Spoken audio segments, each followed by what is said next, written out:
Vous vous êtes déjà demandé comment les cycles lunaires pouvaient concrètement transformer votre vie? Découvrez une méthode révolutionnaire qui va au-delà de l'astrologie traditionnelle. Dans cette masterclass gratuite, Johan Roche vous dévoile son approche centrée sur l'influence de la Lune, permettant d'appliquer l'astrologie de façon vibratoire et émotionnelle dans votre quotidien. Plus qu'une simple masterclass, c'est une approche pédagogique innovante qui rend l'astrologie enfin accessible à tous. Ne manquez pas cette opportunité unique de maîtriser un outil puissant pour forger votre destin. Cliquez maintenant en haut à droite de l'écran ou sur le lien en description pour réserver votre place.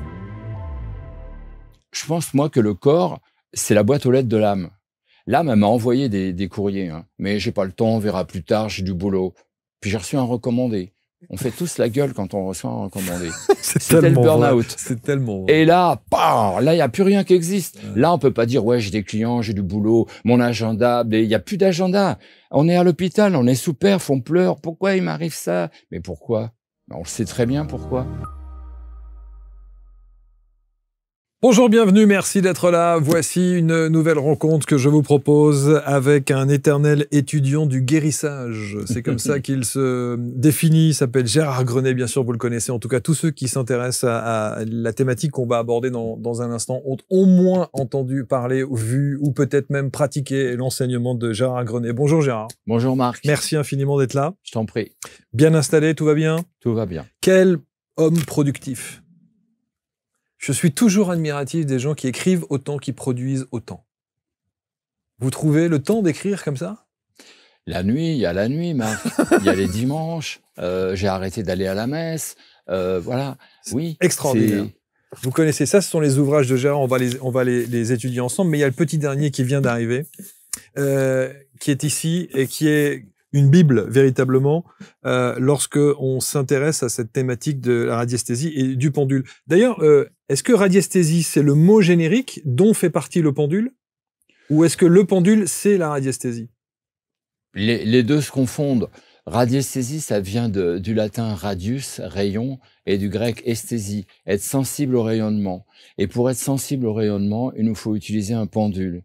En réalité, le pendule, c'est nous, l'homo pendulum, c'est nous le pendule.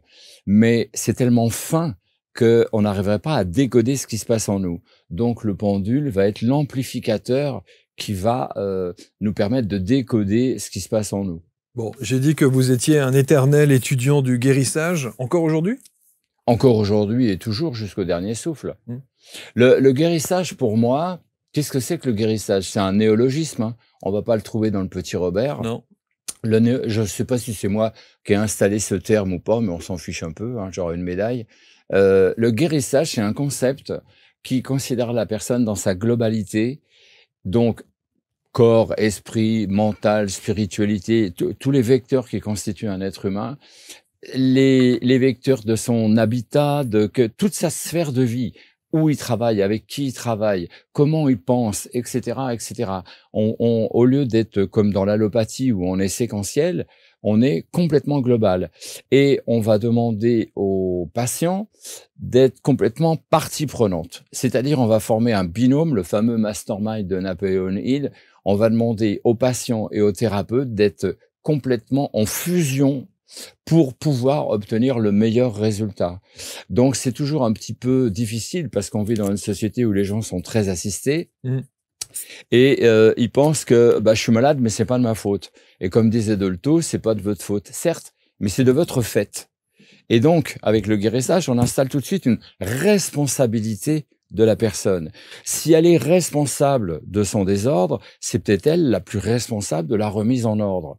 Et donc là, le thérapeute, l'accompagnant, devient qu'un facilitateur de cette remise en ordre. Donc, dans un premier temps, on est l'éclairagiste, on éclaire le théâtre des opérations, si j'ose dire, on amène de la lumière, et ensuite, on peut éventuellement être un éclaireur ponctuel, qui va orienter, proposer. Entre deux mondes. Entre cet espace que certains nomment l'invisible, les défunts, nos envolés, il est possible d'y recevoir des messages, des signes, des images et des visions. Entre deux mondes. Entre médiumnité et voyance, c'est ce voyage que nous vous proposons lors d'une série de conférences exceptionnelles. Ce voyage unique, Entre deux mondes, est à votre portée sur abctalk.fr pour réserver vos places. On a vraiment hâte de partager De si belles émotions ensemble. entre deux mondes. Alors, je prends des notes au fur et à mesure de ce que vous dites parce que je trouve d'abord que vous êtes un excellent pédagogue et que vous avez une manière d'accompagner et d'expliquer les choses que peu de thérapeutes ou d'accompagnants de vie ont. Donc, soyez-en remerciés et félicités. Mais je prends des notes. Vous dites, et ça, c'est sans doute une réflexion que je dis régulièrement quand j'ai des praticiens qui sont en face de moi sur ce canapé. Quand vous dites, on est responsable de son désordre. Bien sûr. Mais bien sûr, Marc. C'est difficilement audible, ça. Hein. Mais c'est difficilement audible, mais faut que on se réveille. Surtout en ce moment, avec la conjoncture qu'il y a, faut qu'on se réveille. Quelqu'un d'adaptable, c'est quelqu'un de libre. C'est quelqu'un qui aura peu de désordre de santé parce qu'il est adaptable. Si on n'est pas adaptable, la vie n'est que mouvement. Et ça veut dire quoi, adaptable? Adaptable, ça veut dire qu'on va arrêter d'être dans la rigidité. On va arrêter de vouloir une vie complètement fixée et boulonnée au sol. La vie n'est qu'un mouvement. Il n'y a une chose qui est stable dans la vie, c'est l'impermanence, l'inévitabilité, du changement. Et ça, faut l'expliquer aux gens. Et effectivement, on est responsable. La responsabilité, l'habilité à répondre en vieux français, à répondre, c'est-à-dire à changer, à se poser des questions, me dire tiens, mais pourquoi j'en suis arrivé là? C'est moi qui conduis la machine, c'est pas quelqu'un d'autre. C'est ma tour de contrôle qui installe tout ça. Et je peux me poser la question, est-ce que mon fonctionnement fonctionne? Pas terrible. Eh ben, je vais le changer.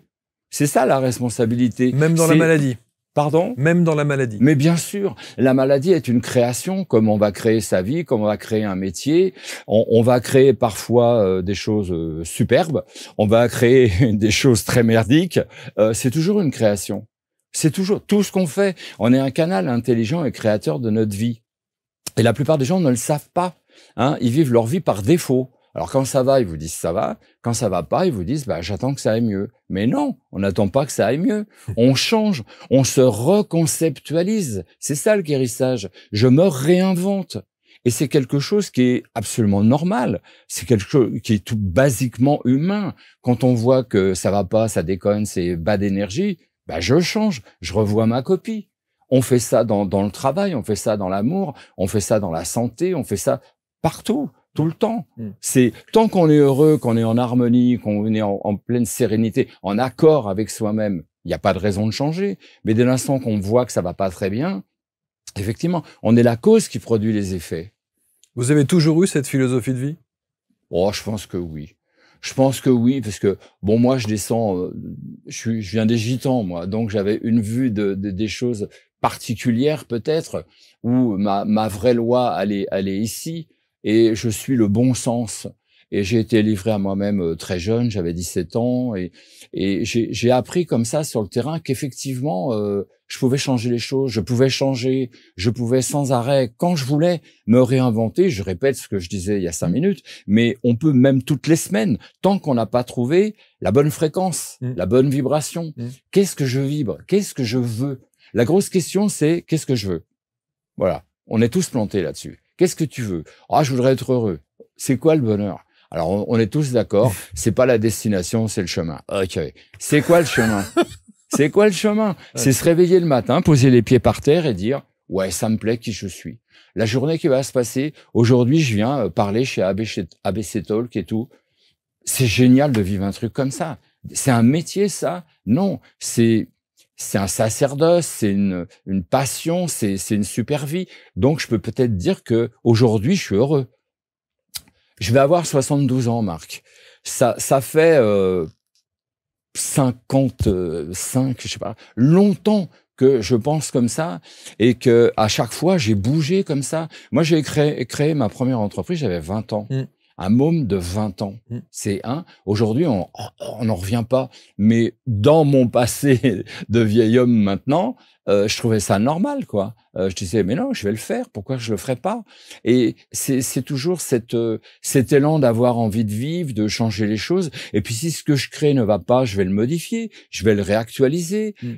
On peut toujours. La vie, elle est pas boulonnée. Encore une fois, c'est le changement.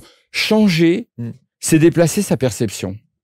Dès l'instant qu'on déplace notre perception, on va traduire les choses autrement, on va les recevoir autrement. Donc, on les interprète autrement, toujours avec nos filtres. Traduire, c'est trahir. On va interpréter les choses autrement jusqu'à se les représenter autrement. Et je change le monde de mes croyances. J'avais des croyances merdiques ou obsolètes. Le changement m'amène mes nouvelles croyances. Et ainsi de suite. Quelle est votre plus grande leçon de vie du haut de vos 72 piges que vous ne faites pas? Merci. Ma leçon de vie, c'est quand j'ai vu que je m'écoutais pas, que j'étais, via les chamans, etc., devenu une certaine personne sur un certain chemin. J'ai refusé ça. Je suis retourné à conduire mon entreprise et il a fallu que je passe par la maladie providentielle, le burn-out de chez Burnout qui m'a pris 3 ans, où là, je me suis dit, il faut que j'arrête d'être con. Faut que j'arrête, parce que là, ça va pas aller. Je suis parti sur les routes 18 mois. On appelle ça SDF aujourd'hui. Moi, j'appelais ça voyageur. Et voilà, c'est ma plus belle leçon de vie. De voir que quand on n'obtempère pas, je pense, moi, que le corps, c'est la boîte aux lettres de l'âme. L'âme, elle m'a envoyé des courriers, hein. Mais j'ai pas le temps, on verra plus tard, j'ai du boulot. Puis j'ai reçu un recommandé. On fait tous la gueule quand on reçoit un recommandé. C'était le burn-out. C'est tellement vrai. Et là, là, il n'y a plus rien qui existe. Ouais. Là, on peut pas dire, ouais, j'ai des clients, j'ai du boulot, mon agenda. Il n'y a plus d'agenda. On est à l'hôpital, on est sous perf, on pleure. Pourquoi il m'arrive ça? Mais pourquoi? On le sait très bien pourquoi. Donc, quand j'ai pu m'évader de ça, j'ai installé le détachement total à la vie d'avant. J'avais une entreprise, etc. Et je suis parti 18 mois sur les routes. Oui, SDF, oui. J'ai été voir les rebouteux, les radiesthésistes, les magnétiseurs. J'avais été initié pendant 4 ans avec les chamans.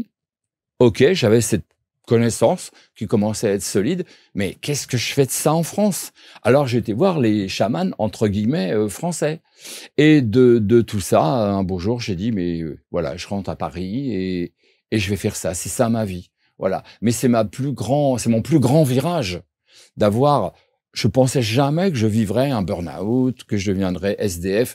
Moi, à 36 ans, je roulais dans les voitures rouges qui viennent d'Italie. Là, je me la pétais comme c'est pas possible. Je vivais le bling-bling, le vrai, pas celui d'aujourd'hui, le vrai de vrai. Hein. Et oui, ça, c'est une super leçon de vie. Et en même temps, c'est plein d'espoir. C'est génial. Je remercie très souvent ce pétage de plomb, ce burn-out, cette folie courageuse d'aller sur les routes.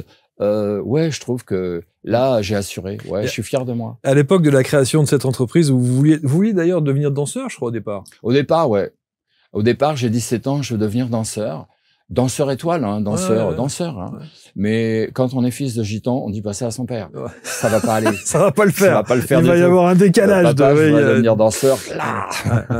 Donc j'ai rien dit, mais je me suis débrouillé pour être autonome et je suis rentré dans une école de danse, effectivement. Hein. Et puis j'ai continué. J'étais très intéressé par l'art. J'ai fait ce qu'on appelle aujourd'hui le graphe. Moi, à cette époque-là, on appelait ça des fresques. Je dessinais des fresques sur les trottoirs des Champs-Élysées.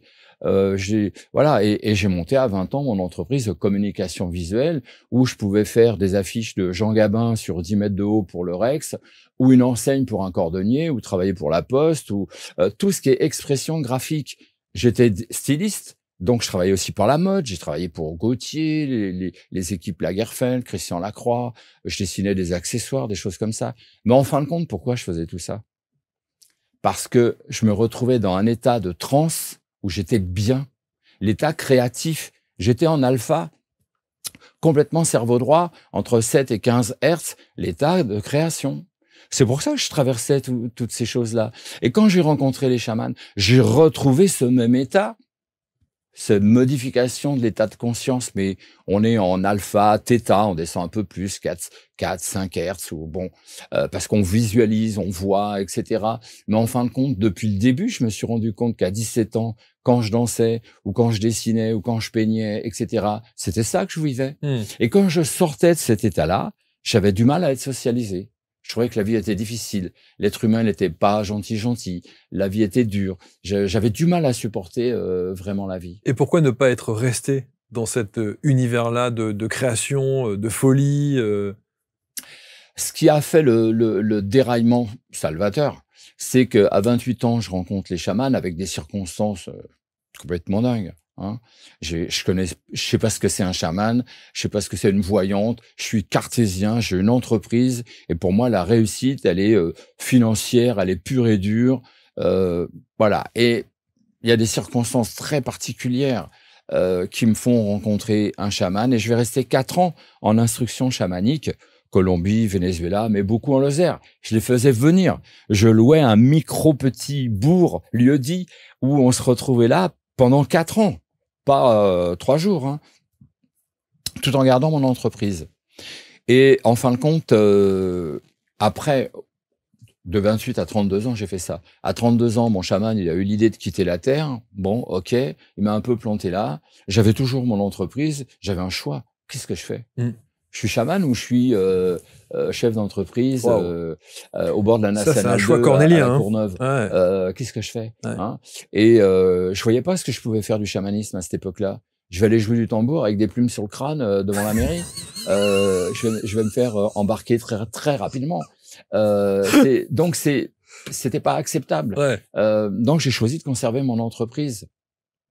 Et là j'ai ramé pendant 9 ans, enfin pendant 7 ans, de 32 à 39 jusqu'au burn-out, parce que ça pouvait pas aller, ça ne pouvait plus aller. Continue. Je n'étais plus dans le bon creuset de mon chemin. J'étais devenu, si on veut, chaman, si on veut, mais ce fameux chaman urbain. Oui, c'est ça. Alors, moi, j'ai vu cet intitulé en préparant l'émission, chaman urbain. Mort de rire. Mais bien sûr. Et je me suis dit, mais qu'est-ce que ça veut dire un chaman urbain? Alors, première fois que j'entendais parler d'un chaman urbain. Alors, je m'en suis pris pendant 15 ans, dans tous les sens. Les chamans disaient que je les avais trahis. Parce que comment un chaman peut être urbain au milieu de la ville à Paris? Donc, j'étais un traître vis-à-vis des chamans. Les chamans, quand ils sont en colère, c'est chaud, hein, quand même. Et vis-à-vis de mes contemporains citadins français, j'étais le roi des charlots, un charlatan, un chaman urbain, mort de rire. Le chaman, on l'a toujours installé dans l'inconscient collectif, au milieu de la forêt, sur les plateaux sibériens, voilà.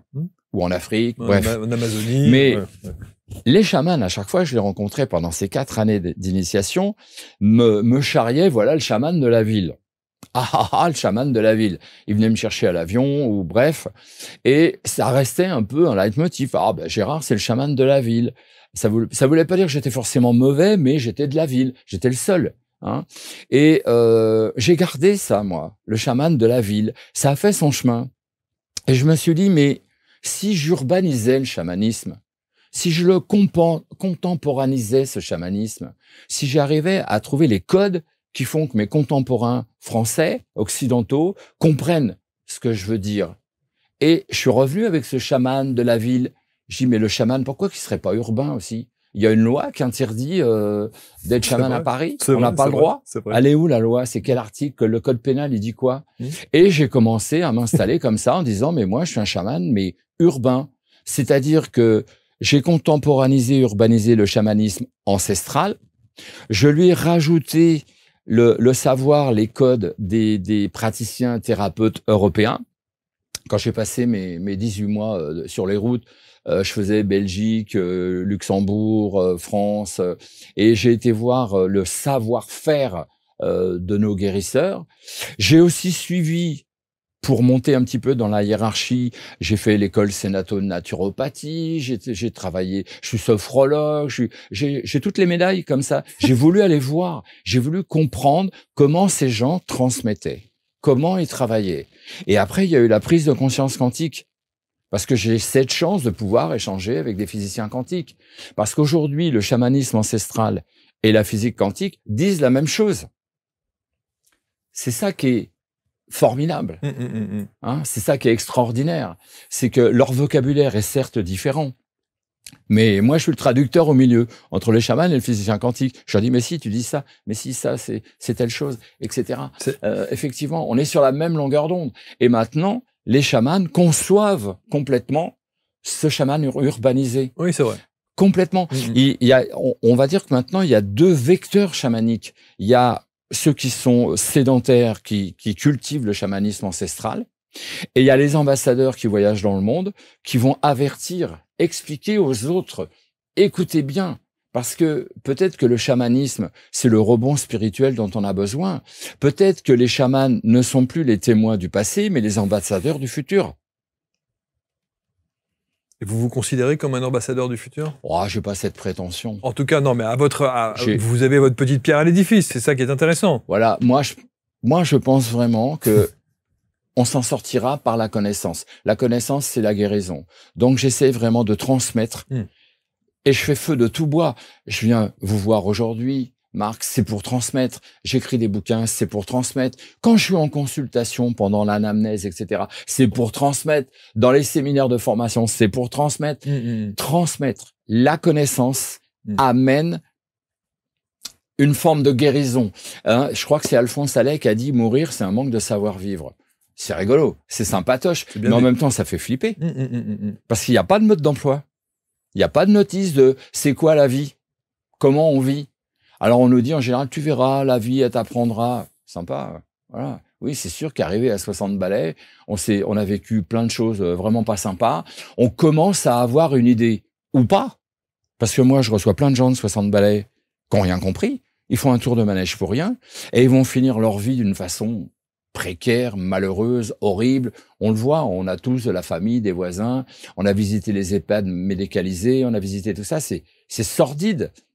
Et la plupart de ces gens sont dans cet état de délabrement parce qu'ils sont passés à côté. À côté de quoi? De la connaissance. Ils savaient pas qu'ils étaient créateurs de leur vie. Ils savaient pas qu'ils pouvaient se réinventer. Ce qu'on disait tout à l'heure. Est-ce que ton fonctionnement fonctionne? Non. Change ton fonctionnement. Qu'est-ce qui fonctionne pas dans ce fonctionnement? Et on peut très bien le faire. Donc c'est ce qui me fait vibrer. C'est voilà. On m'appelle chaman urbain, thérapeute, accompagnateur. Mais tout ça. C'était pour l'anecdote. C'était pour l'anecdote. Voilà. Et on a tous ce boulot. Et vous faites ça, Marc. Vous êtes vous aussi un accompagnant, un guérisseur, parce que vous transmettez la connaissance. Au travers de tout ce que vous faites, que ce soit des interviews, des grandes réunions, des petites réunions, ça stimule la connaissance, ça stimule la curiosité. À chaque fois, les gens arrivent à dire, tiens, c'est pas con ce qu'il a dit. Tiens, dis donc, je vais changer ça. Ah oui, respirer. Ah, je savais pas que respirer. Ah bon, la qualité de mes pensées organise la qualité de ma santé. Ah mince, je savais pas. Ah bon, on peut se connecter à son futur et le futur peut réorganiser le présent. Ah bon, les synchronicités, c'est pas un truc de farfelu. Ah, etc., etc. Donc, on est dans le même bain, on fait la même chose, on a des supports différents. Je vais essayer de me reconcentrer, je vais vous dire pourquoi, parce que j'ai l'image de vous avec les plumes devant la mairie. Depuis que vous m'avez dit ça il y a 2 secondes, j'étais en train de visualiser le truc et je me dis non, concentre-toi sur l'interview parce que là je suis parti avec le joke. C'était une époque, j'avais 32 ans, j'avais des cheveux, j'étais brun comme vous, Marc. Ça avait une autre allure. Ouais. C'est vrai que là, franchement, je serais pitoyable quand même. Non, je trouve ça, non mais moi ça m'a fait rire. Bon, en tout cas, je suis content que vous soyez là parce que merci d'avoir fait cet aparté pour remettre un petit peu, retranscrire votre parcours, votre philosophie de vie et ce qui fait qu'aujourd'hui vous en êtes là. D'abord, effectivement, je trouve que 72 piges, vous les faites grave pas. Et ça, c'est absolument incroyable. Est-ce qu'aujourd'hui, avec le recul, la philosophie de vie que vous avez, la légèreté de vie que vous avez, j'ai l'impression que vous prenez la vie avec une légèreté. Ouais, je pense, ouais. Qu'est-ce qui est grave? Qu'est-ce qui est grave? Ouais, c'est ça. Qu'est-ce qui est grave? Ouais. Et on se pose la question. Ouais. Il y a un mot qui revient en leitmotiv chez tout le monde, c'est le mot problème. Oh, j'ai un problème. Alors, je sais pas, le téléphone ne s'allume pas. Oh, j'ai un problème. La chasse d'eau est coincée. Oh, j'ai un problème. Faut arrêter. C'est quoi un problème? Les gens sont orientés problème. Tout est un problème. J'essaie, moi, de m'orienter solution. Et avant de dire que j'ai un problème, faut vraiment que j'ai, je sais pas, quelque chose de inhérent à la santé, inhérent aux gens que j'aime autour de moi, où là, je vais dire, ouais, effectivement, là, je peux pas tout le temps faire youpi, tralala, c'est pas toujours le feu d'artifice du 14 juillet. Donc ça, c'est un mot que vous utilisez rarement? Le mot problème? Problème. Oh ouais. Il m'exaspère, ce mot-là. Il m'exaspère. Parce que c'est tellement facile d'avoir un problème. Ah, j'ai un problème. Et tout le monde a un problème. Toute la journée, on entend que ça. Ça veut dire qu'ils ne dispatchent pas la réalité d'un vrai ennui, d'un vrai problème, on pourrait l'appeler comme ça, par rapport à la multitude de petites choses qui sont, mais sans aucune importance. Donc, je m'efforce pas d'être léger, mais je cultive la bonne humeur. Je trie ce qui est important, primordial, de ce qui ne l'est pas. Parce que vous avez connu le très haut et le très bas? Ouais. Mais complètement. comme je vous disais, moi, quand j'avais 35, 36 ans, les voitures rouges qui viennent d'Italie, et pof, comme ça. Avec le beau cheval cabré. Voilà. Et à 40 ans, dans la rue. C'est pas évident dans la rue. Hein. Alors, c'était moins too much qu'aujourd'hui, parce qu'aujourd'hui, il y a la violence, il y a l'agression, il y a... Bon, j'ai été agressé que 2 fois, en 18 mois, hein, par des gens très habillés, avec des croix un peu spéciales et tout. Mais bon, il y en a toujours eu des punks excessifs, un peu comme ça. Et oui, j'ai connu les fast. 2 pôles, Ouais, le fast et la rue. Et la rue. À chaque fois, c'était... J'ai pas été plus malheureux dans la rue. Hein. J'étais pas démoralisé. Hein. Mais j'étais positif. Hein. J'avais le smile. Je me déplaçais uniquement à pied, pas comme Forrest Gump qui courait. Moi, je me déplaçais à pied. J'ai jamais fait la manche. Je rendais des petits services sur les marchés, j'ai lavé des bagnoles, j'ai fait des choses comme ça. J'échangeais avec les guérisseurs sympas. Il y avait des guérisseurs pas sympas. C'est le monde des humains, le monde des thérapeutes. C'est pas thérapeute veut pas dire ange. Hein. Mais ouais, effectivement. À quel moment vous switchez pour être celui que vous êtes aujourd'hui? Bah, c'est au bout des 18 mois, là, ça m'a pris comme une épiphanie, je sais pas, tout d'un coup, une lumière, là, où je me dis, mais je rentre, c'est bon, je vais faire ça. Je vais faire ça, c'est-à-dire chaman urbain. Hein. J'avais ça dans la tête. Hein. Donc, je suis revenu en région parisienne. Mes anciens amis me craignaient. Parce qu'ils disaient, ouais, Gérard, il a pété les plombs, il a disparu. Tout d'un coup, vous revenez. Eux, ils pensent qu'une chose. Il va me demander de l'argent. Il va me demander, je demandais rien. Juste, je voulais expliquer, bah, je vais être chaman urbain, guérisseur. Ils m'ont regardé comme ça. Bien sûr. Et ils me disaient, oh, mon pauvre vieux. Ils pensaient que j'avais un nouveau burn. Et en fin de compte, en réalité, dès l'instant qu'on est en parfaite harmonie avec qui on est et ce qu'on doit faire, ça a fonctionné, mais tout de suite. On m'a prêté un cabinet, on m'a donné un téléphone portable, comme ça. Mon chemin, tout d'un coup, il était couvert de pétales de rose. Les fameuses synchronicités. Voilà. Il y avait et en plus, j'étais complètement déterminé. Les chamans, ils disent, les 2 jours les plus importants de notre vie, c'est quoi? Le jour où on est né et le jour où on a compris pourquoi. J'avais compris pourquoi. J'étais heureux, Marc. Fabuleux. J'étais serein. À quel moment dans votre vie entre la radiesthésie? Pendant les 18 mois. Pendant les 18 mois, parce que j'ai été visiter tout ce qui ressemblait à un guérisseur, à un magnétiseur, etc. Et il y avait le monde des radiesthésistes. Oh, je disais, c'est quoi la radiesthésie? Et le pendule. Ah ouais, le pendule. Alors pour moi, c'était un peu léger, le pendule. Et en fin de compte, non. J'ai compris que c'était, comment je pourrais dire, déterminant, le pendule. Et quand on regarde mon cursus de proposition de formation, je commence par le pendule. C'est l'antichambre de la spiritualité, c'est un ancrage spirituel, c'est mettre en pratique la spiritualité, le pendule. Le pendule, il nous oblige à travailler avec notre cerveau gauche, cartésien, analytique, pour poser la question, parce que tout va dépendre de la question, de switcher et d'utiliser le cerveau droit pour récolter la réponse. Les 2 faces de la même médaille. Quand on fait de la radiesthésie, on travaille au pendule, on veut obtenir la bonne réponse. Elle ne dépend que de la bonne qualité de la question. Ah, ouais. Et là, on se rend compte que le cerveau gauche et le cerveau droit travaillent en simultané. On devient une femme ou un homme complet, Marc. On utilise les 2. Parce que la plupart du temps, dans notre inconscient collectif, où on est cartésien, cerveau gauche, où on est complètement barré, on parle au fait toute la journée. Mais non, on peut très bien être complètement en équilibre entre les 2. Si je fais mes comptes en lien avec ma banque, je suis complètement cerveau gauche, cartésien, en onde bêta de 15 à 30 Hz. Mais si tout d'un coup, je me mets à contempler les canards qui prennent un bain, là, je vais complètement basculer en alpha entre 7 et 15. Et le pendule installe cette gymnastique. Comme avec je peux prendre la tasse d'une main, mais aussi je peux la prendre des 2 mains en même temps. Eh ben, je peux travailler avec mes 2 cerveaux en même temps. Et le pendule l'exige. Donc, c'est un training. C'est les gens. Le pendule, l'initiation au pendule, c'est le prétexte, mais c'est pas le texte. Bien sûr. Ils s'aperçoivent derrière qu'en réalité, je les ai grugés. Parce qu'ils viennent pour apprendre le pendule, ils apprennent le pendule. Mais on ouvre la boîte de Pandore. Ils se disent, waouh, mais c'est tout ça, en fin de compte.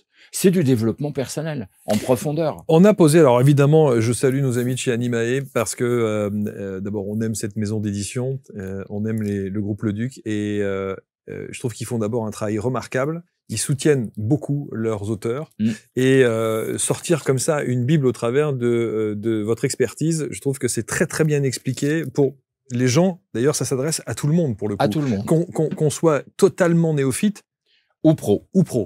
On est bien d'accord, c'est important.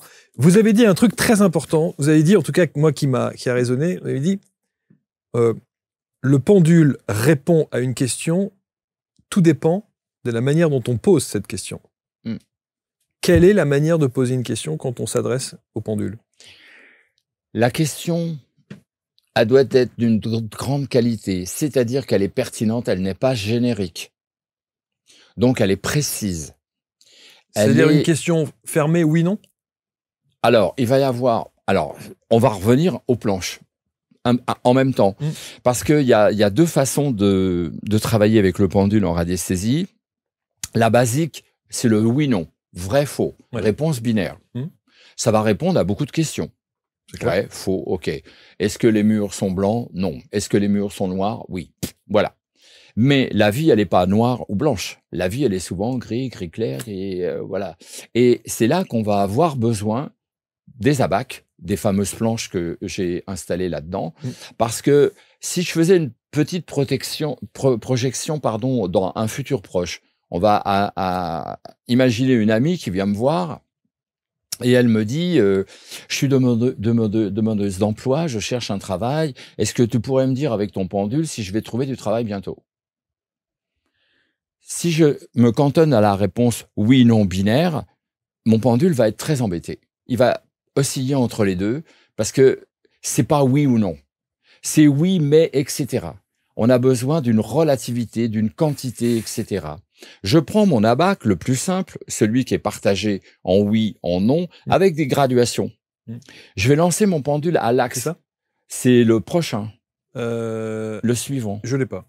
Vous l'avez pas? Non, j'ai pas mis. Voilà. Je l'ai pas mis. Celui-ci, il est très intéressant. Oui. C'est la porte d'entrée, c'est le checkpoint obligatoire. Est-ce que j'ai le droit de faire cette recherche? Est-ce que j'ai le droit de faire ce soin? Est-ce que j'ai l'autorisation, etc. Si je vais dans le non, c'est écrit dessus, comme le fromage du même nom. Et si je vais dans le vert, juste oui, on sait que c'est feu vert. Après, il y a toutes les orangés où il faut que je me pose certaines questions. Je reviens à mon exemple de ma copine qui me demande est-ce que je vais trouver un travail. Je lance mon pendule qui se déplace dans le oui très lentement et qui va pas jusqu'au bout du oui. Je vais pouvoir interpréter grâce à la BAC. Je vais dire, écoute, oui, tu retrouves du travail. Il s'est déplacé lentement. C'est pas tout de suite. Faut que tu patientes. Et tu vas pas obtenir, parce qu'il n'a pas été en bas du oui. Il s'est arrêté avant.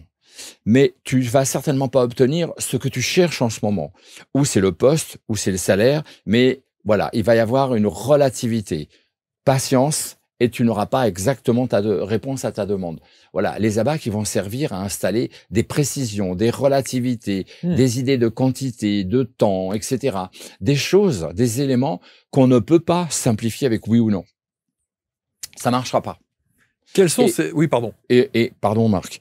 Et encore une fois, pour répondre bien à la question, la qualité de la question, elle doit être absolument précise parce qu'on veut une réponse précise. Comment obtenir une réponse précise à une question qui ne le serait pas? Ça ne marche pas. Et là, c'est l'échec au pendule. On dit, ah, ça marche pas. Souvent, les gens, quand ils sont en atelier avec moi, ils me disent, ah, mon pendule, il marche pas. Je dis, le pendule, il est pour rien. C'est toi qui marche pas. C'est toi qui n'es pas synthétique dans l'établissement de ta question. Donc déjà, commençons par effectivement poser les bonnes questions et de formuler la question de telle sorte que ça ne soit pas le spectre ne soit pas extrêmement large. Voilà. C'est-à-dire qu'on puisse quand même. Et la question, elle est très synthétique. C'est-à-dire que je vais pas faire une longue phrase dans laquelle mon mental va se perdre. Ma question, c'est 2-3 mots. Là, j'ai une table en bois devant moi. Je vais pas dire est-ce que la table qui est devant moi est en bois? Je vais me perdre là. Je vais regarder la table et je vais dire bois. Alors là, c'est hyper synthétique, c'est un mot. Mais j'aurais pu dire métal. Mon pendule me dit non. Bois, il va me dire oui. Tu vois, la question, elle peut être très, très réduite et synthétique parce que je veux une réponse très précise. Tout est là.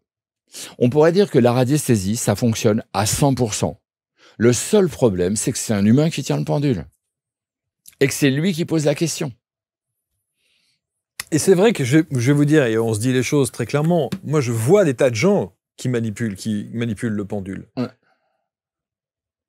Et on peut avoir des doutes. Bien sûr. Sur le bras qui effectivement bouge d'une certaine manière et peut influencer le positionnement du pendule. Et parfois, je trouve que il y a en tout cas des gens thérapeutes qui utilisent le pendule et ils font ça vraiment avec une légèreté et une décontraction et on se dit mais enfin comment le pendule ne peut pas être influencé justement avec cette légèreté et cette décontraction du bras. Pourtant ils vous affirment des choses. Hein. Ce que je prêche moi dans mes cours, c'est d'être au maximum possible décontracté, hyper laxe. Ce qui va faire que quand je tiens le pendule, j'en ai pas amené, j'ai pas pensé 2 secondes à prendre un pendule, mais effectivement, on va voir mon poignet, on va me voir faire un petit peu comme ça. Et j'avais mon cher papa, bon, qui s'est envolé, et, qui me disait, je t'ai vu à la télévision, c'est vraiment bidon, on voit vraiment que tu fais bouger ton pendule comme ça, c'est vraiment grossier. Et j'ai essayé de lui expliquer, non, c'est le pendule qui me fait bouger le poignet parce que j'essaie d'être le plus relax possible pour ne pas interférer. La réponse, c'est un peu comme la plomberie. Moins il y a de coudes et plus c'est fluide. Donc, je contracte pas l'épaule, le coude, etc. Je vais pas amener voilà, je suis très, très, très fluide.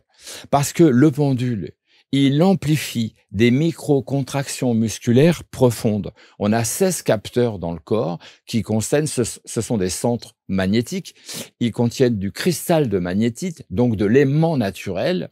On en a 2 dans les arcades, les trapèzes, 2 creux du coude, centre de la main, la croche des lombaires, creux des genoux, talons, gros orteils. On a 16 capteurs comme ça. Quand je pense à quelqu'un, j'envoie mon rayon mental à ce quelqu'un, ma cible pensée. Ce quelqu'un, complètement inconsciemment, le reçoit. Donc, j'ai été l'émetteur. Il va devenir, lui aussi, émetteur. Il va me renvoyer sa signature personnelle vibratoire, ce qu'on va appeler le rayon d'union. Émetteur, récepteur. Quand j'ai le retour, mes 16 capteurs rentrent en exergue, ils vont recevoir cette fréquence, ils installent des micro-contractions musculaires très fines que je ne pourrais pas sentir sans avoir mon amplificateur à la main, mon pendule, avec lequel j'ai installé un accord de principe, ce qu'on appelle la convention. Quand il va se manifester comme ça voudra dire oui, comme ça voudra dire non. Mais ces micro-contractions musculaires, elles sont tellement fines qu'il nous faut quelque chose qui les amplifie. Elles sont de l'ordre de la digestion. Vous sentez pas votre digestion, vous sentez pas votre circulation sanguine, vous sentez pas votre respiration. Et heureusement, on deviendrait gueudin. Hein. Donc, on est épargné de tout ça. Eh ben, c'est aussi sensible que ça. Donc, il faut bien quelque chose qui amplifie ça. Dans l'ancestral, on n'avait pas de pendule. On était complètement connecté à la nature. Ce qu'on appelle l'instinct de l'eau. On sentait le danger, on sentait l'eau, on sentait le vide sous les pieds. C'était les mêmes vecteurs, les mêmes capteurs, les 16. On a évolué, on a des TGV, des téléphones mobiles, mais nos capteurs, sont les mêmes que l'homme de Cro-Magnon. Hein. Et on est complètement éloigné de cette sensibilité-là. Il nous faut un pendule maintenant pour retrouver cette sensibilité. Mais on peut concevoir que il y a très longtemps, on l'avait dans le corps, on ressentait notre corps en résonance avec... quand il y avait rien de particulier, il sentait que c'était neutre, et tout d'un coup, je disais, c'est pas comme d'habitude, il doit y avoir quelque chose. C'était de l'eau, ou il y avait une grotte, ou on avait cet instinct de l'eau, exacerbé par nos 16 capteurs. Maintenant, il nous faut un ampli. Est-ce que, une fois qu'on a bien compris la méthodologie pour poser la question et l'ordre, est-ce qu'on peut poser toutes les questions, quelle que soit la thématique et l'angle? On revient à la BAC, au cadran qui était à l'écran tout à l'heure. Pas forcément. Parce qu'on ne peut pas interférer dans la vie des gens comme ça. On peut pas, ce serait vraiment... on est, dès l'instant qu'on travaille avec un pendule, on rentre dans le service, avec un S majuscule. Le service aux autres. On accompagne. Un S majuscule comme sacré. On rentre dans le sacré. On rentre dans le respect.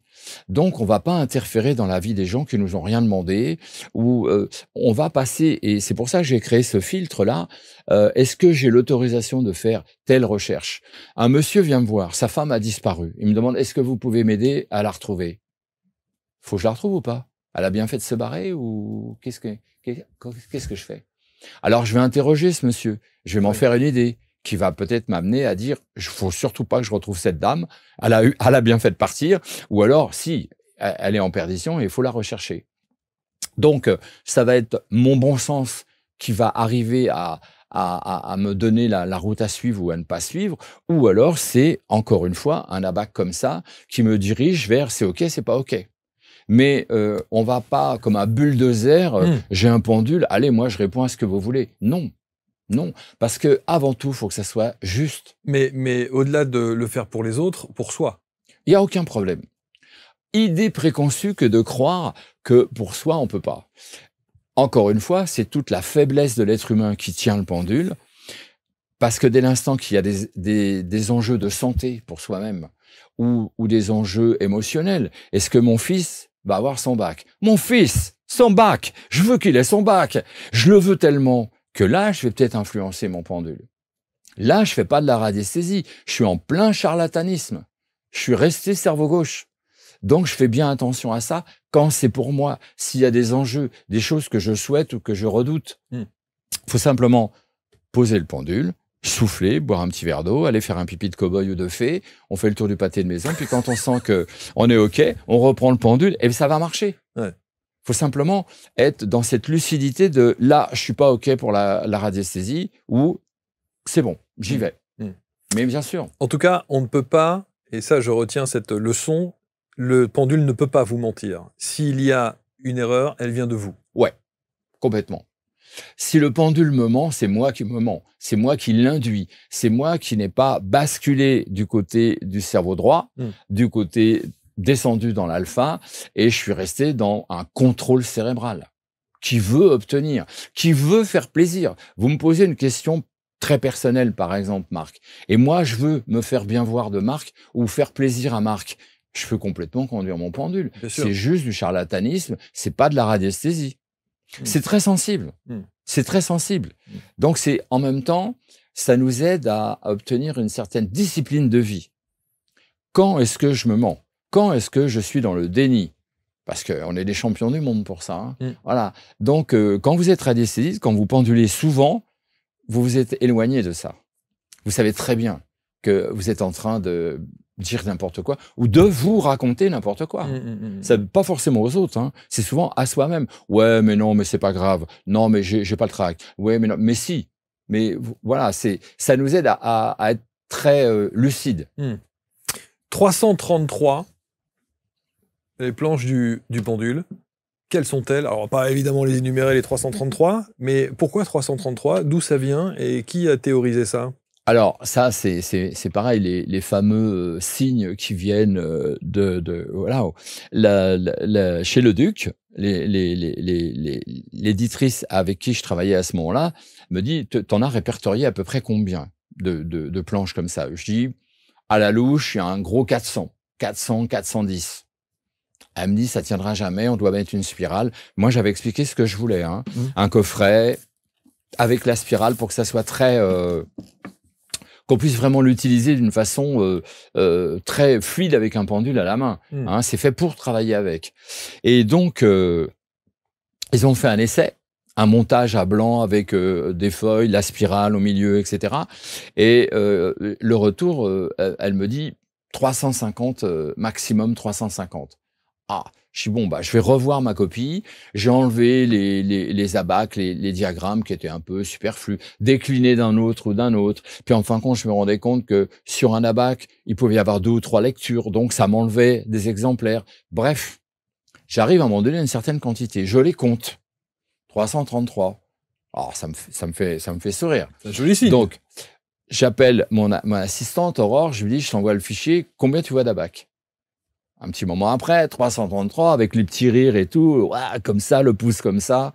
J'envoie ça à Romain, le graphiste avec qui je travaille pour mettre en forme graphiquement. Il me dit, le nombre magique, 333. On est resté là-dessus. Il y en avait 333. Hein, la moitié du double. Hein. On est tous un peu affranchis de ce genre de choses. C'est quand même complètement dingue. Comme la fleur de vie qui est en trame au fond. La fleur de vie, je me suis pas dit, on va faire une fleur de vie. Mais en regardant ma maquette, je disais, ouais, mais il faut faire une petite trame, un petit... Et puis, je commence à faire les cercles, et puis tout d'un coup, je fais, ah, mais là, c'est une fleur de vie que je viens de dessiner, là. Et puis, en fin de compte, voilà, la fleur de vie. Enfin, c'est l'ouvrage, il devient, entre guillemets, magique. Après, on met le mot, la magie, on en fait un. Ouais, ce qu'on veut. Voilà. Alors, qu'est-ce que ça veut dire, magie? Il y a ces 333 planches, évidemment. Quand on parle des univers de radiesthésie, c'est pour ça que je vous ai posé tout à l'heure la question, c'est est-ce qu'on peut poser toutes les questions dans tous les domaines? Vous avez répertorié 12 grands domaines. 12 grands domaines.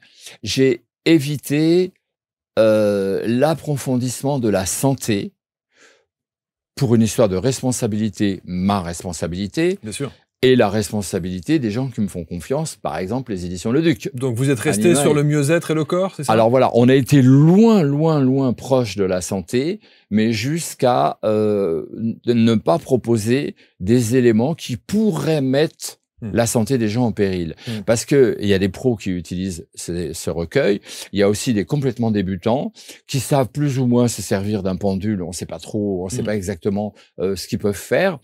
Imaginez qu'il commence à s'installer des diagnostics.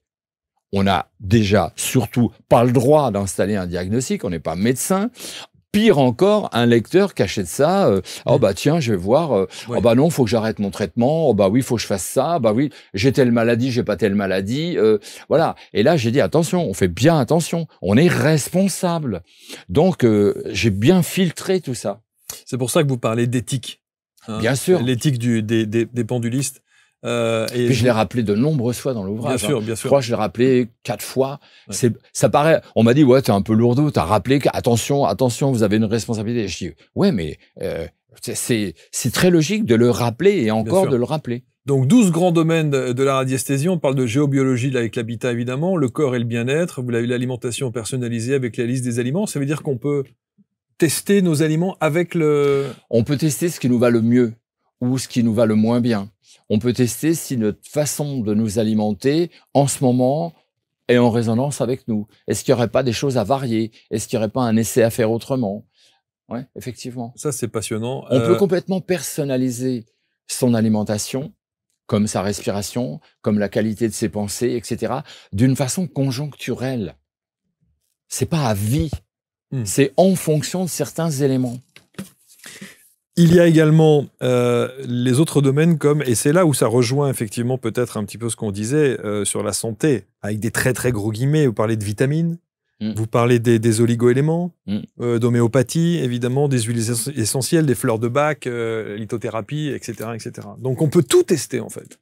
On peut tout tester parce que j'ai pas voulu enlever ces éléments-là parce que j'étais plus exhaustif. Et c'était frustré un peu le lecteur qui me fait confiance, qui dit « Ah, je prends ça, il y a tout dedans », et qui a envie d'aller voir. Mais je leur explique bien en amont et en aval que c'est juste pour tester et avoir une idée.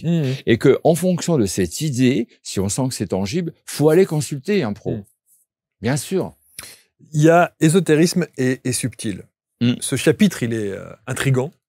Parce que vous parlez évidemment de tout ce qui est parasitage, esprit, protection, purification, etc. Ça veut dire qu'on se pointe à la maison et on teste avec le pendule pour savoir s'il y a un parasitage quelconque ou il y a un esprit quelconque. On peut le faire. On peut le faire. Avec ce qu'on a là en stock, si j'ose dire, on peut faire tout à fait un check-up de son habitation. Que ce soit sur les différents éléments de géobiologie, mémoire des murs, entité, pas entité, etc. Il y a beaucoup de paramètres différents dans une habitation. On peut faire un état des lieux, on peut savoir un peu où on en est, et on va avoir des grands vecteurs, indicateurs de comment je pourrais m'y prendre pour que ça aille mieux. Après, j'ai pas pu développer comme j'ai fait dans la Bible, comme j'ai fait dans d'autres ouvrages, hein. Mais on sait où on en est, ça c'est sûr. Juste un mot avant de continuer sur le choix du pendule. Est-ce que, comme dans d'autres secteurs qui nous concernent, quand on parle évidemment de spiritualité au sens large, notamment, allez, on parle de lithothérapie, on dit souvent que c'est la pierre qui vous choisit. Est-ce que c'est la même chose pour le pendule? Oh, ça peut être la même chose pour le pendule. Déjà, souvent, les pendules sont minéraux, en pierre. Donc, on a le même processus qu'avec la pierre. En réalité, la pierre nous choisit, c'est une jolie formule élégante, sympa, mais on entre en résonance avec la pierre. Bien souvent, par exemple, le quartz rose va amener le calme. Quelqu'un qui est un petit peu fébrile, un petit peu nerveux, quand il veut acheter son pendule, il va voir un pendule rose en quartz rose, il va dire « Oh, il me plaît bien celui-là ». En réalité, il rentre en résonance avec ce qui lui manque. Nous, on est multivectoriel. La pierre, elle est monovectorielle. Elle a une seule fréquence. Et nous, on est un petit peu comme un puzzle et parfois, il nous manque des pièces du puzzle. Les minéraux peuvent remplacer les éléments manquants, effectivement. Donc, on va souvent choisir. Croit-on choisir cerveau gauche qui dit « Ah, moi, je choisis ouais. ». En réalité, on a un influx qui nous porte, comme quand on tombe amoureux de quelqu'un, comme d'un endroit aussi. On rentre dans un endroit, on fait « Waouh, je suis bien ». Mais par exemple, vous avez des pendules en cuivre. Oui. Cuivre, pierre, etc. Est-ce que là aussi, il y a une nuance importante? Il y a, quand on est complètement débutant, on voit pas la différence. Okay. On va voir le prix. Bon, on va acheter un petit pendule, pas trop cher, on sait jamais au cas où. Et puis, on commence à devenir spécialiste. Et puis, quand on affûte l'outil, nous, on devient de plus en plus sensible. Et c'est un petit peu, comment je pourrais comparer, un chirurgien qui voudrait opérer avec un cutter. Bah non. Il va choisir son bistouri. Il va être exigeant sur la qualité du bistouri. C'est un peu comme ça avec le pendule. Au début, on prend un boulon accroché à une ficelle, c'est un pendule. Une boule de bois, comme les Égyptiens, c'est un pendule. On a un pendule métallique, on a un pendule en bois, on a un pendule... On va avoir 3-4 pendules. En tout cas, ça n'impacte pas sur la résonance de la réponse. À un moment donné, quand on devient un peu plus pro et hypersensible, de plus en plus sensible, on va avoir besoin d'avoir le pendule qui correspond à ce niveau de sensibilité parce qu'on va arriver à rentrer dans des introspections, des recherches de plus en plus fines. Et comment savoir que le pendule qu'on a là ne nous convient plus parce que notre sensibilité a augmenté pour le coup? On le ressent de façon générale. Encore une fois, ok. De façon générale, on le ressent. Il va y avoir les fameuses circonstances, le hasard qui n'est pas un hasard, qui nous conduit dans une librairie, dans une expo, un salon, où il y a un étalage de pendules et tout d'un coup, celui-là, je le veux. C'est irrationnel sur le moment. Et une fois qu'on l'a à la main, voilà, on est reparti. C'est parfois, on a des périodes comme ça, comme les peintres, la période rose, la période bleue, la période pendule bois, la période pendule cuivre, la période. Puis à un moment donné, on va trouver 1 ou 2 pendules avec lesquels on va travailler souvent longtemps. Est-ce qu'un pendule se prête? Bien sûr qu'il se prête. Ça aussi, on a raconté plein de choses. Bien sûr, là aussi, voilà, ne le touche pas. Voilà. Exactement. Voilà, ça mord pas. Tout ça, c'est voilà. Il y a pas de problème. On peut prêter le pendule. Simplement que si la personne a travaillé sur des choses très tangibles, avec des enjeux de santé, avec des in situ, avec des gros enjeux, pas sur un training. Là, effectivement, le pendule, il peut charger des fluides plastiques de la personne. Les fluides plastiques, c'est un autre état de la matière que la science veut moyennement valider pour l'instant, ce qu'on va appeler les rémanences. Si je fais joujou avec mon pendule, je m'entraîne, il n'y a pas d'enjeu, il n'y a pas de question de vie ou de mort ou de maladie ou de quoi que ce soit. Je ne vais pas transpirer ces fluides plastiques. L'humain, il transpire ces fluides plastiques dans certaines circonstances. Un fuyard, recherché par la police, émet ces fluides plastiques, les fameuses rémanences. Et je vais pouvoir le pister. Je vais dire, il a dormi dans cette voiture, il a séjourné sur ce banc public, et c'est comme les cailloux du petit Pousset. À un moment donné, je vais dire, il est là. On va le retrouver comme ça, par cette transpiration des fluides plastiques. C'est la même chose avec le pendule. Si je suis en train de travailler sur des gros problèmes de santé de quelqu'un, où je recherche quelqu'un qui est perdu, en danger de vie ou de mort en montagne, etc., il se peut que je transpire des fluides plastiques qui vont enduire mon poignet, mes doigts, la chaîne, le pendule, qui vont me rendre plus performant. Je dis pas plus, davantage performant, parce que la chaîne et mon pendule ne font qu'un avec mon corps grâce aux fluides plastiques. Donc, je suis hyper sensible et affûté pour avoir les réponses. Mais une fois que j'ai terminé, si je rends ce pendule qu'on a prêté à la personne, il est chargé de mes émotions, de mes fluides plastiques, et là, faut le nettoyer. Donc, c'est dans des circonstances bien précises qu'on nettoie un pendule. Donc, il se recharge, il se décharge, il se nettoie? Je conseille de faire ça de temps en temps, au ressenti. Faut pas non plus nettoyer son pendule à chaque fois qu'on l'utilise forcément avec des gris-gris, des protections. Parce qu'on va trouver des gens qui sont équipés comme un porte-avions, qui sont connectés à la peur et qui vont attirer que des emmerdes en plus. Hein. Ouais. Voilà, faut être serein, faut savoir l'utiliser et le nettoyer de temps en temps. Si on a travaillé sur des animaux, le corps humain, si on travaille avec un cristal de roche, quartz blanc de son vrai nom, le cristal de roche, il a une organisation, on appelle ça un arrangement atomique rhomboédrique, identique à celui de l'être humain. C'est quand même assez incroyable. Et donc, ce cristal de roche, il est très performant pour tout ce qui est inhérent à l'humain. La recherche, les soins, etc. Faut le nettoyer régulièrement parce qu'il est organisé comme nous. Donc lui, oui, je l'utilise une fois, je vais le passer sous l'eau froide au robinet. Et c'est tout. Je le mets dans le coquille Saint-Jacques. Voilà. Mais restons simples. Faut rester décontracté. Oui, il faut démystifier un peu le process. Dans ces différentes familles, ces grands domaines de la radiesthésie que vous avez sélectionnés, parmi les 12, il y en a une qui est très intrigante, qui est alors sur la thématique de la spiritualité. Spiritualité avec famille d'âme, choix d'incarnation, karma, mission de vie. Est-ce qu'on peut poser une question simple, brute? Ma mission de vie, suis-je dans ma mission de vie? Oh, sans problème. Sans problème. Ça peut être une question? Alors, à la limite, Marc, ça va être une réponse binaire, oui ou non, si je la formule comme ça. Oui. Après, je peux commencer à énumérer des orientations de mission. Est-ce que c'est une mission d'accompagnement de personnes, une mission de... Voilà. Mais effectivement, oui, on peut avoir une idée de... Alors, la mission, c'est pareil. Le mot mission, voilà. Hein, on se détend. On va se détendre un peu avec le mot mission. Hein. Le mot mission, pour ma part, c'est le sens qu'on veut donner à sa vie. Et comme je disais tout à l'heure, les chamans, ils disent les 2 jours les plus importants de notre vie, le jour où on naît et le jour où on a compris pourquoi. Le jour où on lui donne le sens, un sens, qu'on peut réactualiser aussi ce sens. Ça fait partie du guérissage. Hein. Je change le sens. Mais c'est ça la mission. Moi, il n'y a pas les petites fées un matin qui sont arrivées, tu vas être chaman urbain, gling, gling, gling, c'est formidable. Non. C'est simplement un beau matin. J'étais dans les montagnes au-dessus de Cassis. J'étais pas à Paris. Hein. Je marchais parce que j'avais besoin de cette nature. Et tout d'un coup, je m'arrête et je me dis, chaman urbain, je rentre à Paris, c'est OK maintenant, on y va. Et je redescends la montagne et je me débrouille pour remonter à Paris. J'avais trouvé le sens.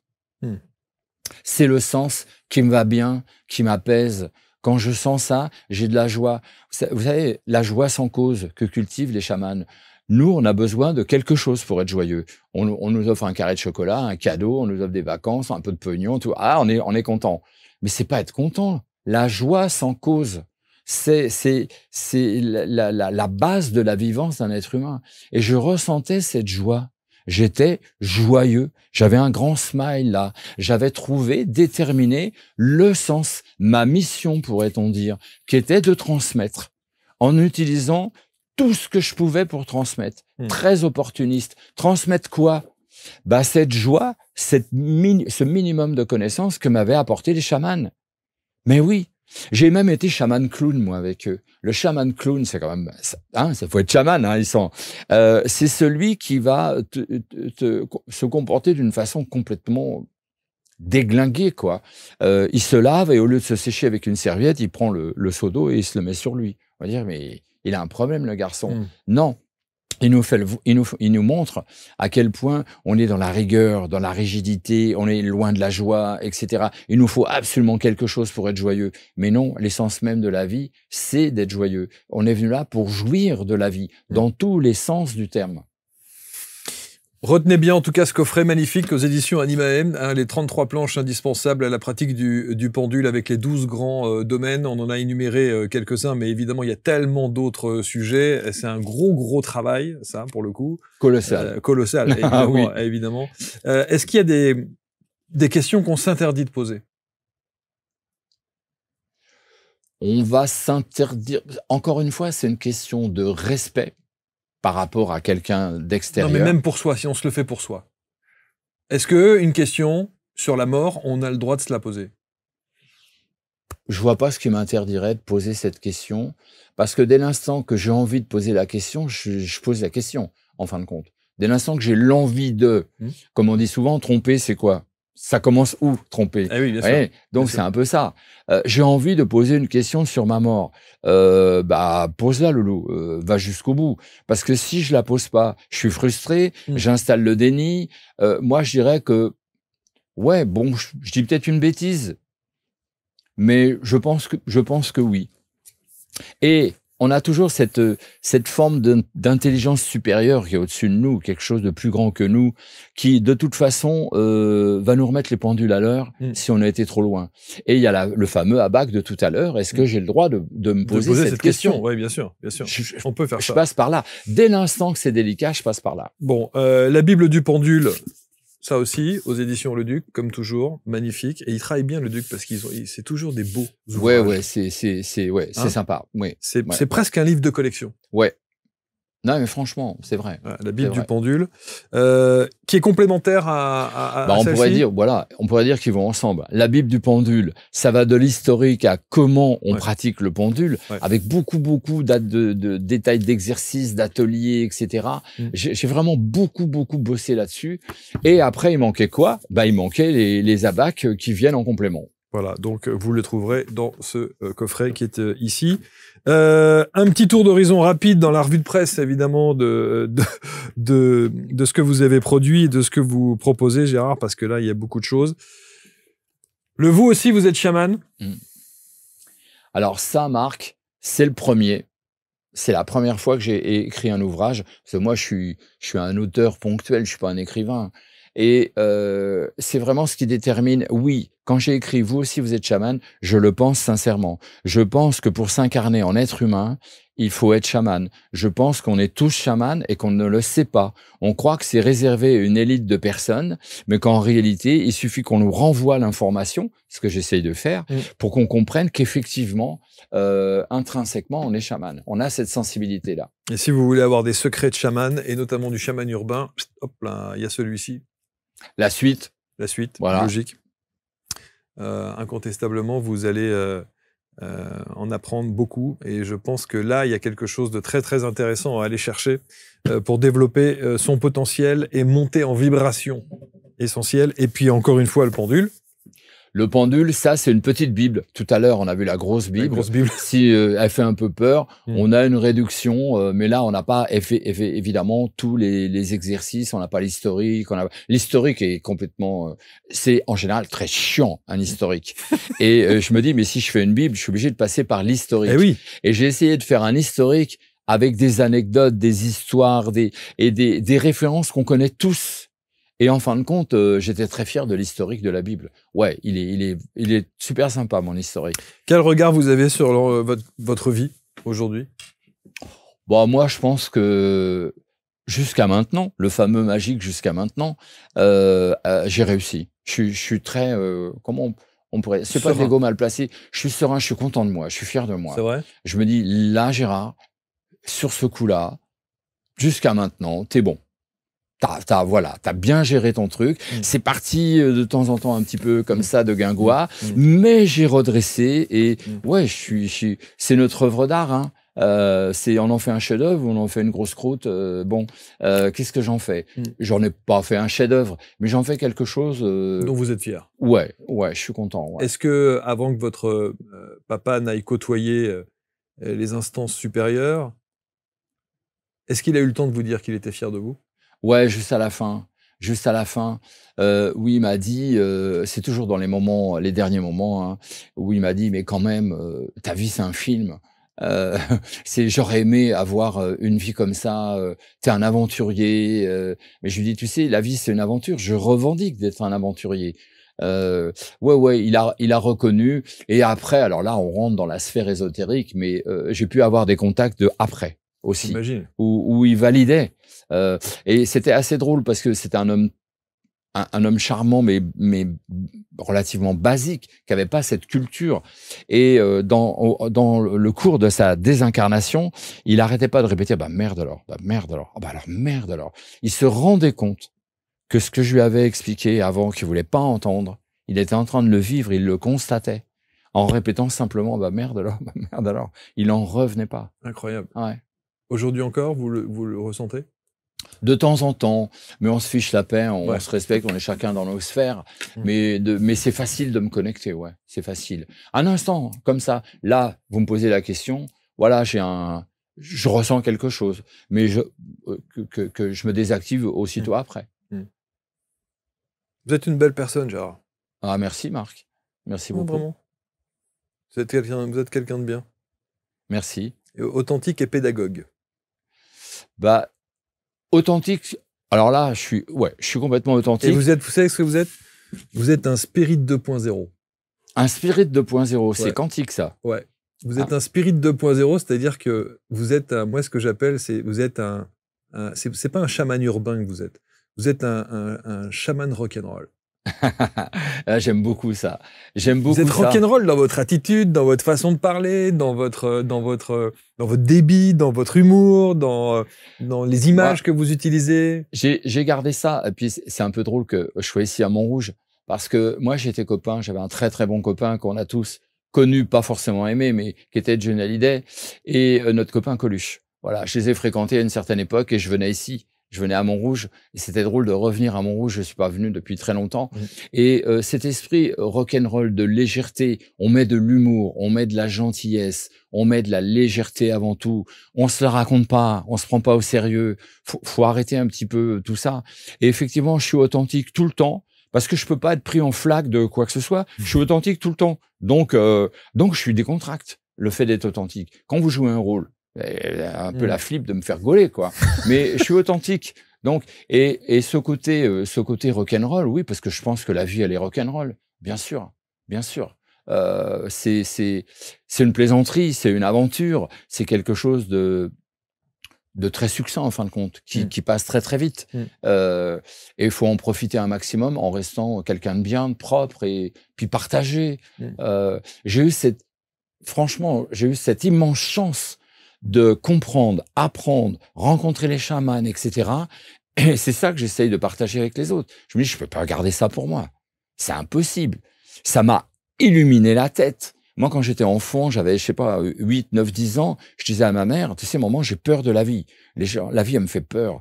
Faut être responsable, adulte, aller travailler. Je sentais quelque chose de dur là-dedans. Ma mère, qui était très, très déjà connectée, mais t'inquiète pas, pour toi, ça va pas se passer de cette façon-là. Elle avait raison. J'ai été béni par les dieux, ou je me suis béni tout seul, je sais pas, il y a un mélange des deux. Mais oui, j'ai toujours installé cette possibilité de changement, cette possibilité de reprendre une page blanche et de réécrire la nouvelle journée. Et je considère souvent, pas forcément tout le temps, mais souvent, une journée comme une vie. Vraiment. Donc, je vais en profiter à donf, comme on dit, de cette journée. Ouais, effectivement, ouais. C'est une façon de voir la vie, c'est une forme de philosophie. Je suis pas philosophe, mais avant tout, ouais, la joie, l'authenticité et respecter, aimer les gens. J'aime les gens, même quand ils sont très pas beaux, vilains. Et je crois que plus ils sont vilains et un peu concons et un peu machin, plus je les aime encore, parce que je me rends très bien compte qu'ils sont en difficulté, qui vivent quelque chose. Bah moi, j'ai été épargné de vivre cette chose-là. Ouais, effectivement, j'aime les gens. Ouais. Dernière question, et je vous libère, Gérard. Vous parliez de Johnny et de Coluche. Ils vous ont consulté? Non, ils me consultaient pas. On était potes. On était potes. Vous faisiez déjà du pendule à l'époque? Non, je commençais. Okay. Je commençais à m'intéresser à ça, mais j'étais de très loin. Mais je travaillais dans l'univers de la mode avec des couturiers. J'ai rencontré ces gens-là et la façon qui conduisait leur vie correspondait à ma façon de conduire la vie. Et on s'est reconnus comme ça, en fin de compte. Parce qu'on parlait la même langue, on avait la même attitude. Vous savez, c'est l'attitude qui donne l'aptitude. Et l'aptitude qui donne la bonne altitude. Donc, quelle est ton attitude? Je fais attention à mon attitude. Sinon, je n'aurais plus la bonne aptitude de la bonne vie que je peux m'offrir. Et ces gens-là le faisaient comme ça. Magnifique. Rien de plus, ce sera le mot de conclusion. Merci beaucoup, Gérard Grenet. Tous les ouvrages chez Le Duc, chez Animae. Et pratiquez, testez-vous. Il y a les formations, évidemment, que vous préconisez. Bien sûr. Être en immersion Bien et sûr. quand vous avez besoin, évidemment, d'expertiser un peu tout cela et d'être bien accompagné. Parce que je pense qu'il faut quand même, c'est important d'être bien accompagné. Au-delà des ouvrages, je pense que c'est bien quand même d'être en immersion avec vous. C'est le principe de mes formations. Bien sûr. Ce sont des ateliers de transmission de connaissances. On passe par l'initiation, c'est-à-dire faut être pour pouvoir après faire. Voilà. Donc la formation intervient après l'initiation. Il faut d'abord être et ensuite on peut faire. Donc il y a un accompagnement. C'est du compagnonnage, en gros. Je préserve, je transmets, je propose. Complètement. Merci Gérard. Merci Marc. Merci, prenez soin de vous. Merci on se beaucoup. retrouve pour une prochaine rencontre. Vous allez commenter, je le sais, et on va vous mettre tous les liens des ouvrages de Gérard en dessous de cette vidéo, et puis les liens pour que vous puissiez aussi avoir les informations complémentaires pour les formations que propose Gérard Grenet. À très bientôt pour une prochaine rencontre. Salut.